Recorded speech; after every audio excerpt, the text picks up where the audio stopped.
Berawal dari sebuah adegan yang memperlihatkan seorang gangster bernama Chen Kuilin yang mukanya mirip Uus. Dia adalah sosok yang cukup terkenal di kalangan gangster setempat, terutama karena sifatnya yang tidak pernah takut kepada siapapun. Dia juga tidak segan untuk membunuh kalau ada yang berani mengganggu kehidupannya. Kali ini, dia sedang menghadiri sebuah acara pemakaman seorang bos mafia. Namun, tujuannya bukan untuk berduka cita, melainkan untuk membunuh bos mafia yang lain. Dan saat semua orang sedang lengah, dia pun mengeluarkan pistol dan langsung membunuh targetnya.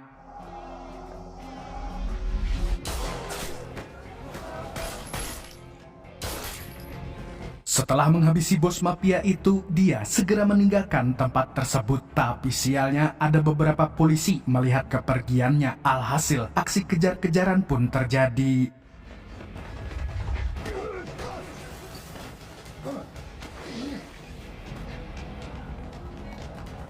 Sayang sekali, kapten polisi yang bernama Chen berhasil memojokkannya. Dan mau tak mau, dia pun terpaksa baku hantam.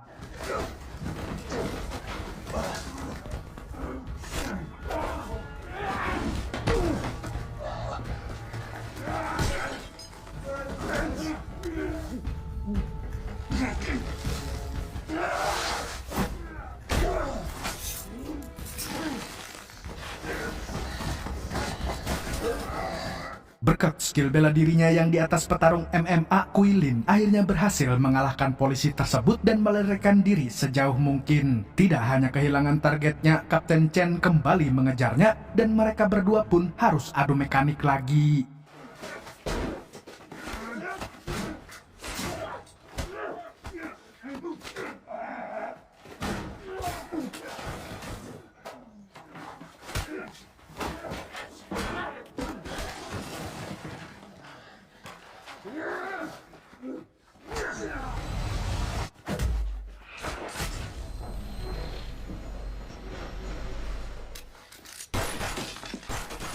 Akan tetapi, usaha si kapten malah mengkhianati hasilnya karena Kuilin terlalu overpower. Hingga akhirnya dia mampu melarikan diri. Dan sejak kejadian itu, Kuilin resmi menjadi buronan polisi. 4 tahun kemudian, seorang dokter bernama Chan menghubungi Kuilin yang sedang bersembunyi. Dokter ini lantas memintanya untuk segera ke rumah sakit sebab neneknya akan segera melakukan operasi pengangkatan tumor. Namun nasib berkata lain, dia harus rela kehilangan sang nenek, satu-satunya keluarga yang dia miliki.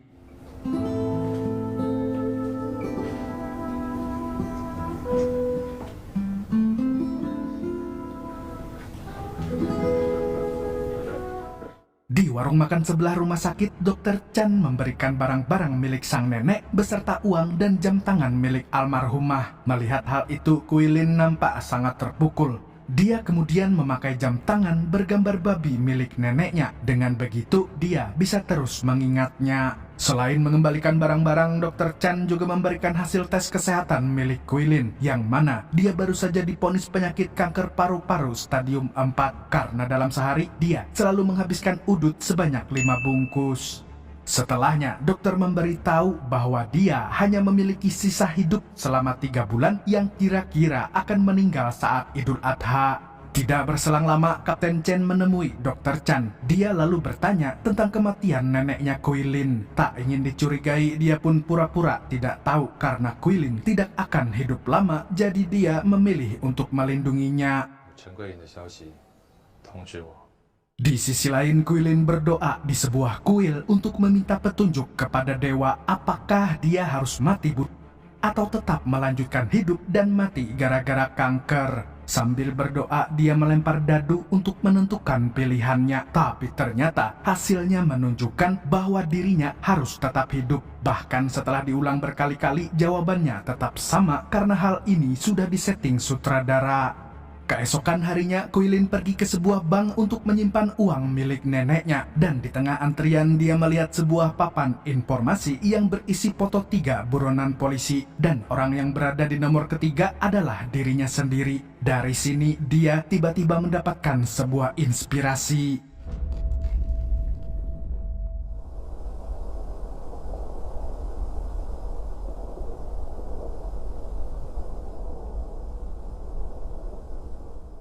Dia pun segera mendatangi salah satu teman gangsternya. Di sana dia memberitahukan tujuan hidupnya yang baru. Intinya, dia ingin menjadi buronan nomor 1 sebelum meninggoy. Malamnya dia datang ke klinik Dr. Chan dengan membawa tas milik anaknya. Quilin sengaja menculik anaknya agar si dokter mau membantunya. Kemudian dia menjelaskan keinginannya bahwa dia ingin semua orang tahu namanya sebelum mati. Oleh sebab itu, dia memiliki ide untuk membunuh buronan nomor 1 dan 2 dengan tujuan agar dia bisa dikenal sebagai kriminal paling berbahaya di Taiwan. Di sini dia ingin meminta informasi tentang buronan nomor 1 dan 2 yang pernah diobati oleh Dr. Chan. Dan demi keselamatan anaknya, akhirnya sang dokter pun mengabulkan permintaan Quilin.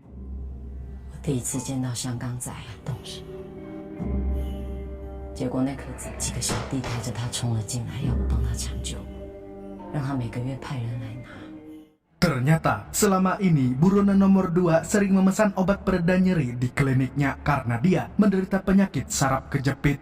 Dan orang itu dikenal dengan nama Hong Kie. Dia selalu menyuruh seorang gadis untuk mengambilkan obat itu agar dia tetap bisa bersembunyi dari kejaran polisi. Sedikit tambahan untuk Sobat Nobar, Dr. Chan merupakan seorang penjual obat Cina dan tidak jarang para mafia membeli obat-obatnya yang terkenal ampuh. Sehingga hal itu membuatnya tahu banyak informasi tentang mereka. Nah, yang mau beli obatnya bisa hubungi nomor di pin komentar. Setelah mendapatkan informasi, Quilin kembali bertanya tentang buronan nomor 1 yang bernama Lu Ho, yang mana dia adalah penjahat paling keji di negaranya. Jadi mulai sekarang kita panggil saja dia dengan nama Samidi. Tapi sayangnya, Dr. Chan hanya mengetahui sedikit informasi. Dia hanya memiliki surat sakit milik ibunya Samidi yang mungkin bisa jadi petunjuk baginya. Berhasil mendapatkan informasi, Quilin pun menepati janjinya untuk melepaskan anak si dokter.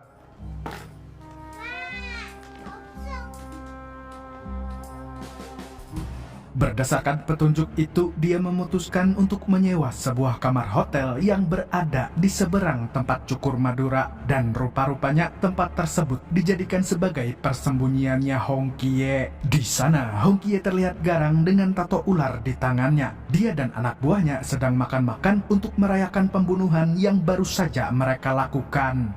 Di tengah makan-makan, Hong Kie menggoda seorang gadis bernama Mei Mei yang masuk dalam jajaran 100 wanita selera saya. Sontak, hal itu membuat salah satu anggotanya tertawa. Tapi entah kenapa si Jamet tiba-tiba marah dan menghajar anak buahnya sendiri.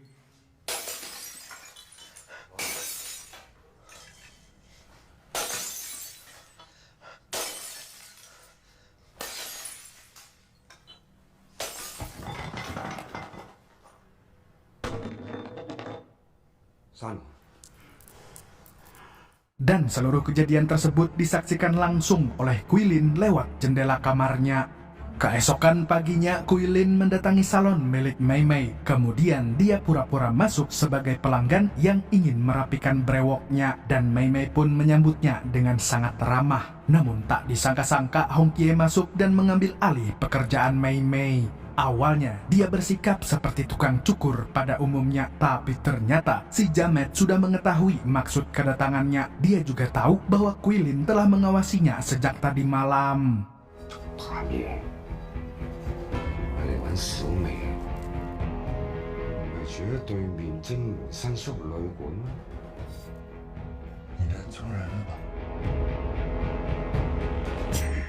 Untungnya ada polisi yang datang dan menghentikan aksi Hong Kie sebelum alis Quilin tercukur habis hingga bisa melihat tuyul. Oleh karena itu, Mei Mei langsung memintanya untuk pergi dan melarangnya untuk datang lagi. Pada akhirnya dia terpaksa kembali ke penginapannya lagi, dan sesampainya di sana dia sangat terkejut karena kamarnya sudah berantakan seperti kos-kosan saya. Tidak ingin terjadi sesuatu, dia memutuskan untuk mengemasi barangnya dan menyimpannya di bagasi mobil. Lalu saat hari sudah gelap, dia berniat untuk menghabisi si Hong Kie. Dan setelah meminum obat kanker, dia memulai aksinya dengan membunuh supir pribadinya si Jamet. Sementara itu, Hong Kie sudah merasakan kedatangan Quilin. Dia sudah menduga kalau gangster satu ini pasti akan membuat masalah dengannya. Tapi saat dia sudah siap siaga, tiba-tiba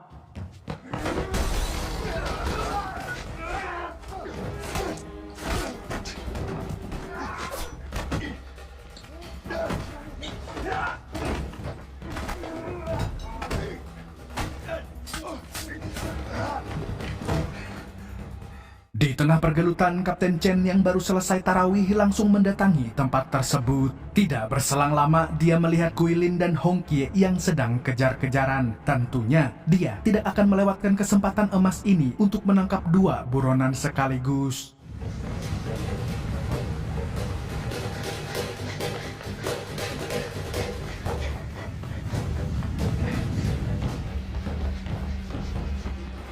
Namun ternyata Kapten Chen lebih memilih untuk menangkap Guilin karena dia masih dendam setelah gangster itu mengalahkannya 4 tahun yang lalu. Dan mereka pun akhirnya baku hantam saat itu juga.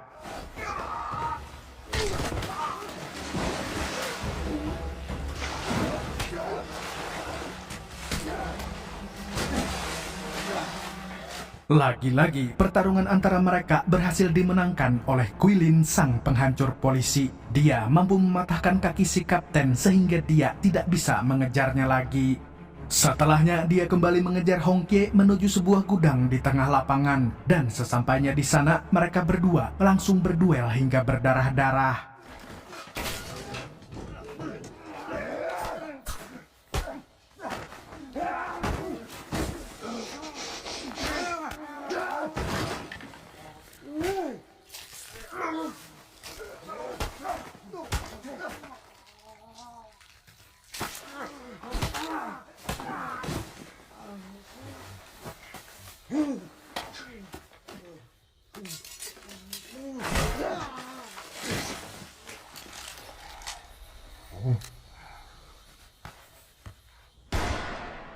Meskipun sempat kewalahan, akhirnya Guilin mampu mengalahkan Hong Kie. Guilin lalu kembali ke salon dan mengajak Mei Mei pergi. Tapi sebelum itu, dia membantai semua anak buah Hong Kie yang masih tersisa.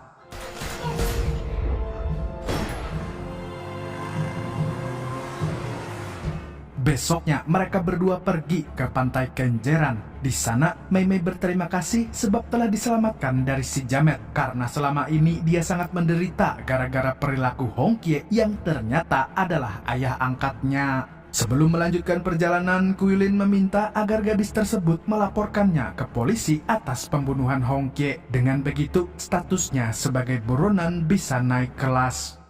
Di sebuah penginapan, dia mengobati luka-lukanya sambil menonton berita di TV. Dan sesuai dugaan, semua channel memberitakan tentang aksi pembunuhannya.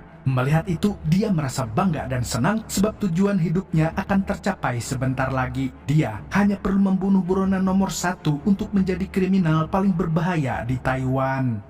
Singkat cerita, Guilin kembali melanjutkan perjalanan untuk mencari tempat persembunyian Samidi. Dengan surat sakit yang diberikan Dr. Chan, dia mendatangi sebuah rumah sakit dan menanyakan surat tersebut. Tapi anehnya, pihak rumah sakit malah memberikannya sebuah tugas untuk menjadi kurir gratis ongkir.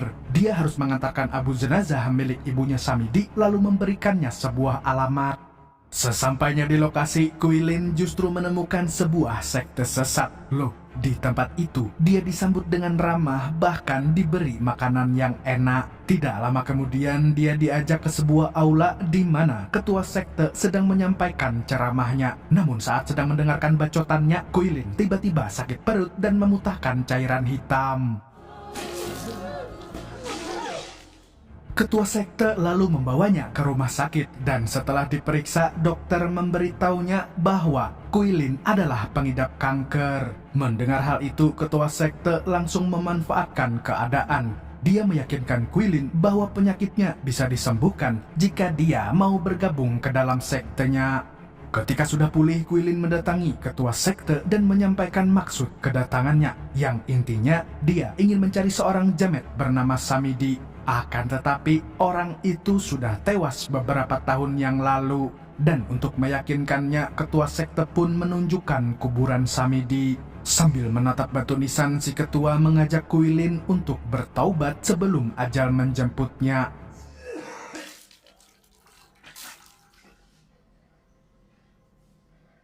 Karena keadaannya yang semakin memburuk, dia akhirnya memutuskan untuk bergabung dengan sekte tersebut. Bahkan dia sampai melakukan ritual penghapusan dosa.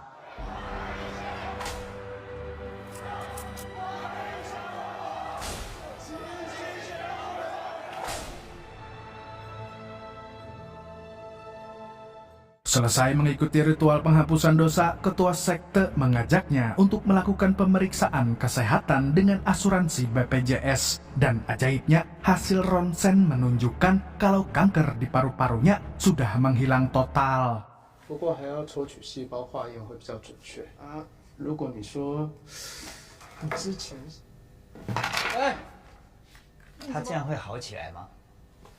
这个哦， Gara-gara itu, Kuilin jadi percaya dengan sekte itu. Dan agar bisa fokus ibadah, dia memutuskan untuk mengubur semua barang duniawi miliknya, termasuk pistol yang dia bawa. Selain mengubur barang, dia juga menyerahkan uang $1 juta kepada ketua sekte, serta jam tangan babi milik neneknya.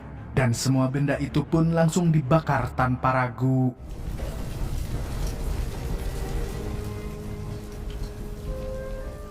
Nah, sebenarnya Kuilin tidak tega membakar jam tangan peninggalan neneknya, tapi gara-gara termakan rayuan ketua sekte, dia akhirnya rela melakukannya. Keesokan harinya, sekte tersebut kembali ke rutinitas seperti biasanya. Pada hari itu, mereka kedatangan seorang anak kecil dan ibunya. Kemudian, Kuilin disuruh mengantarkan makanan untuk kedua tamu itu. Seperti biasa, setelah mokel bersama selesai, mereka berkumpul di aula. Namun saat sedang mendengarkan ceramah, si bocil tiba-tiba memuntahkan cairan hitam.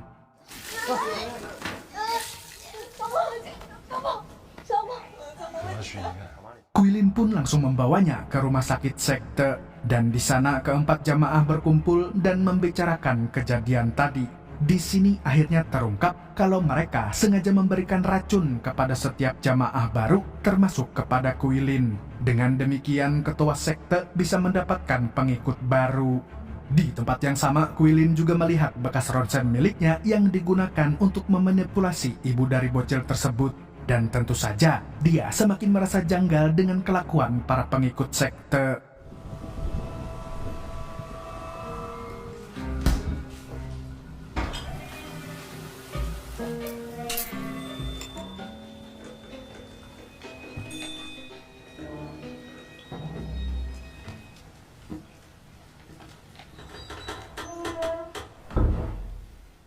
Ketika sudah berhasil membuat sang ibu percaya dengan ajaran sekte, mereka mulai memeras hartanya secara halus. Dan tidak disangka-sangka, ternyata semua harta yang dimasukkan ke dalam tungku langsung masuk ke dalam gudang. Atau dengan kata lain, ritual pembakaran ini hanyalah tipu-tipu.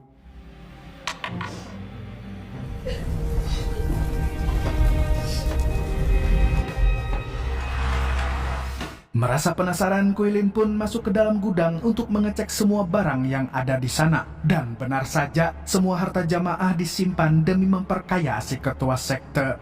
Keesokan paginya, sang ibu melakukan ritual penghapusan dosa. Lalu di tengah ritual, Kuilin datang untuk menghentikannya. Tapi sialnya, dia malah dikeroyok dan dihajar habis-habisan.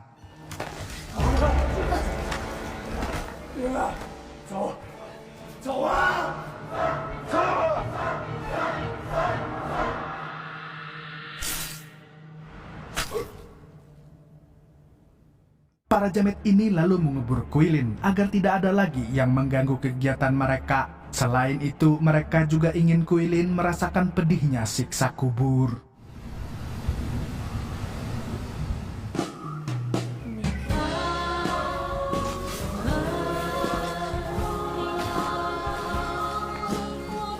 Tapi meskipun sudah dikubur, Kuilin masih bisa bangkit dan keluar dari dalam tanah. Dan karena merasa dipermainkan oleh ketua sekte, dia pun mengambil pistolnya lagi, kemudian menggali makam Samidi. Tapi sayangnya, makam itu sudah kosong. Dan ternyata lagi, Samidi yang sebenarnya adalah ketua sekte. Dia juga memiliki tato merah di punggungnya, seperti yang ada di pengumuman buronan. Artinya, dia adalah buronan nomor 1 sekaligus orang yang menjadi target utama Kuilin. Tak ingin menunggu lama, dia kembali mendatangi aula lalu menembaki murid-muridnya Samidi. Mamam.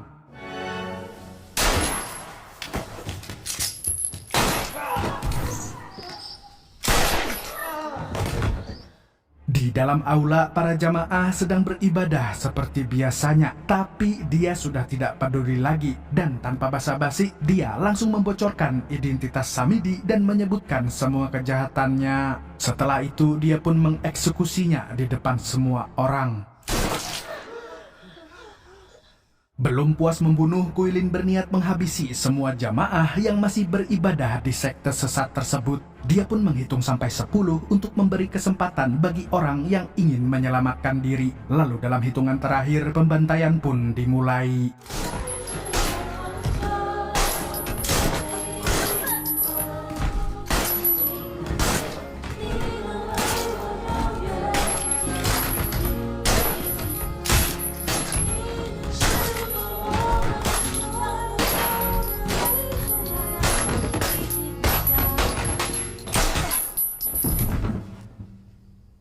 Setelah berhasil mencapai tujuannya, Kuilin pun memutuskan untuk kembali ke tempat asalnya. Di dalam kapal, dia merampas HP seorang wanita yang mukanya mirip Mbak Puan Maharani. Dia kemudian mengabari Kapten Chen untuk menjemputnya di pelabuhan. Dan sesampainya di sana, dia segera menyerahkan diri tanpa perlawanan. Bahkan, dia juga terlihat bangga ketika melihat banyak wartawan yang menantinya. Viral nih, bos.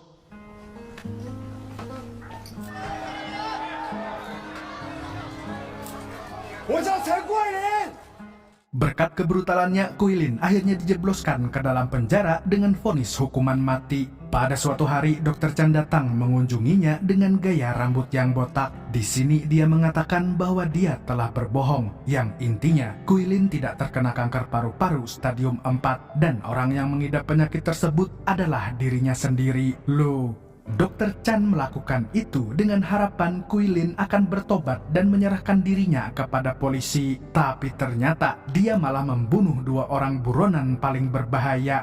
Seperti kata pepatah, sekali dayung 2-3 pulau terlewati. Meskipun begitu, Dr. Chan merasa terbantu karena sejak dulu dia sangat ingin menebus dosanya dengan melenyapkan kedua jamet tersebut. Beberapa hari sebelum dieksekusi, Kuilin memohon satu permintaan terakhir kepada pihak lapas dan polisi. Dia ingin dicukur oleh Mei Mei sebelum hari kematiannya tiba. Kapten Chen pun mengabulkan permintaannya dan langsung membawa Mei Mei ke hadapannya. Dan ketika melihat wanita itu, Kuilin tampak bahagia sekaligus sedih sebab ini adalah pertemuan terakhir mereka. Alhasil, dia menangis selama proses pencukuran. Di sisi lain, Mei Mei juga tampak murung. Bagaimanapun juga, pria ini adalah orang yang telah menyelamatkannya dari jeratan Hong Kie.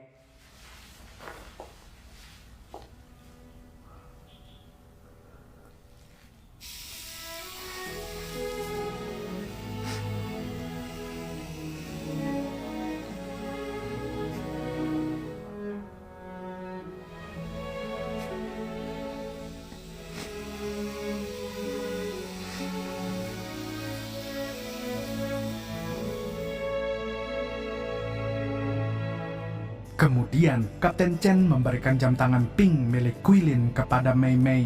Dia lantas mengatakan bahwa Kuilin sengaja mewariskan benda itu kepadanya karena sudah tidak punya keluarga lagi. Di lain pihak, Mei Mei juga memberikan kenang-kenangan berupa jas dengan gambar babi merah muda. Sontak, Kuilin pun merasa terharu.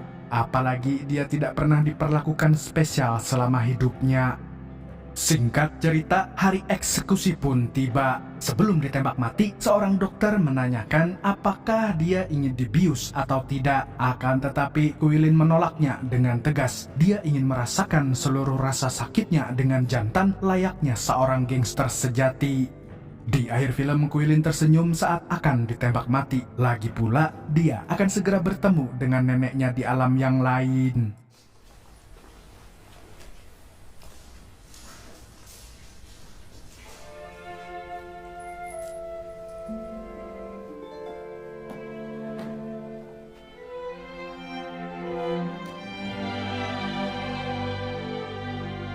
Dan film pun tamat dengan mengharukan. Pesan moral dari film ini adalah berani berbuat, berani bertanggung jawab. Sebab yang dilihat dari seorang laki-laki adalah tanggung jawabnya, meskipun banyak perempuan yang melihat laki-laki dari isi dompetnya. Segitu dulu untuk hari ini. Saya Tobi mewakili para pencari THR mengucapkan sampai jumpa di video selanjutnya dan kamsya. Assalamualaikum warahmatullahi wabarakatuh.